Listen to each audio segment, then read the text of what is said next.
राजकीय कन्या उच्च विद्यालय धरोदी में सरकार की चिराग योजना और तबादला नीति के विरोध में लगातार दूसरे दिन छात्राओं ने स्कूल का गेट बंद रखा व कक्षाओं का बहिष्कार किया। स्कूली छात्राओं ने बताया कि हमारे स्कूल में पहले 7 अध्यापक थे, लेकिन सरकार द्वारा चलाई गई तबादला नीति व चिराग योजना के कारण हमारे स्कूल में 4 शिक्षकों का तबादला हो गया है और अब हमारे स्कूल में केवल 3 शिक्षक बचे हैं। अब नए शिक्षक कब स्कूल में आएंगे, इसके बारे में कोई पुख्ता जानकारी देने को हमें तैयार नहीं है।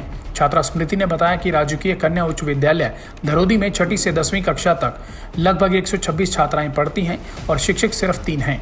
कुछ दिन बाद पेपर है, लेकिन स्कूल में अध्यापक ही नहीं हैं, तो हम कैसे पढ़ाई करेंगे। हिंदी, अंग्रेजी, सामाजिक विषयों का कोई अध्यापक स्कूल में नहीं है। इस कारण उनकी पढ़ाई लगातार प्रभावित हो रही है। वे चाहते हैं कि स्कूल स्टाफ व शिक्षा विभाग जल्द से जल्द उनकी समस्या का समाधान करे। मेरा नाम स्मृति है, मैं 10वीं कक्षा में पढ़ती हूँ। हमारे स्कूल का नाम राजकीय कन्या उच्च विद्यालय धरोदी है। ब्लॉक हमारा नरवाना है। हम धरने पे इसीलिए बैठे सर, हमारे स्कूल में टीचरों की बहुत ज़्यादा कमी है। एक सब्जेक्ट का एक भी टीचर नहीं है, अभी तो अवेलेबल नहीं है। हमारे हिंदी के, एसएस के, होम साइंस, इन सभी सब्जेक्टों के टीचर नहीं है, इंग्लिश के भी नहीं है, इसलिए हम धरना करते हैं।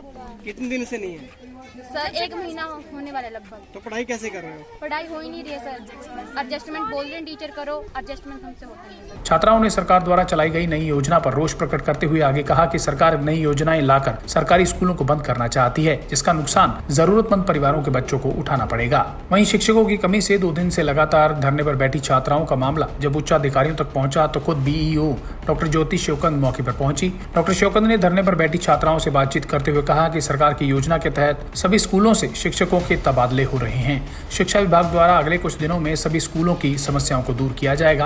उन्होंने कहा कि आप सिर्फ 10 दिन हमें दें, आपकी समस्या का हल कर दिया जाएगा। तब तक पास में ही बने लड़कों के स्कूल से शिक्षकों को यहाँ भेजा जाएगा। बच्चों की पढ़ाई किसी भी कीमत पर प्रभावित नहीं होने दी जाएगी। बच्चों को मिसगाइड किया जा रहा है। आपको आश्वासन दे रही को भी दिया है कि आपको 10 दिन के अंदर टीचर्स आ जाएंगे, क्लासेस लगेंगी और बराबर से टीचर्स जो सरप्लस है उनको यहाँ पर भेज के शिक्षा आपकी बिल्कुल व्यवस्था बनेगी।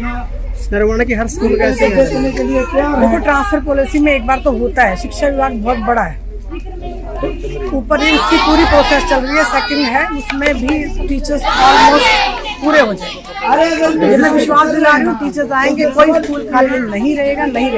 मर्जी की बात है, हाई स्कूल मर्ज नहीं होगा। एक कैंपस के अंदर है, वहाँ टीचर ज्यादा है, बच्चे कम है, इसलिए एक हेड के नीचे, एक छत के नीचे लड़कियाँ बैठी है 2 दिन से सड़कों पर। वो गलत है, उनको मिसगाइड किया जाएगा। उनके पेरेंट्स को अनपढ़ है, उनको मिसगाइड किया जाएगा। सिर्फ अपनी राजनीतिक रोटियां सेक रहे, मैं तो इतना नहीं करूँगी। अदरवाइज तो जो हमारे पास 6 टीचर हैं वो क्लासेस तो लगवाएं। क्यों बच्चों को, छोटे छोटे बच्चों को नारों पर लगाएं? स्कूल में टीचर भी नहीं है और ज्योति बीओ मैम ने भी कहा है कि हम 10 दिनों में लगभग टीचर भेज देंगे। 11वें दिन आपके स्कूल में टीचर आ जाएंगे। इसीलिए हम इस बात पे कहना चाहते हैं कि 11वें दिन अगर टीचर आ गए तो हम धरना उठा देंगे। अगर नहीं आए तो हम इसके ऑफिस के सामने जाकर बैठेंगे और हमारे स्कूल में पीने का पानी भी साफ नहीं है। धमतान साहिब से कुलदीप नैन की रिपोर्ट।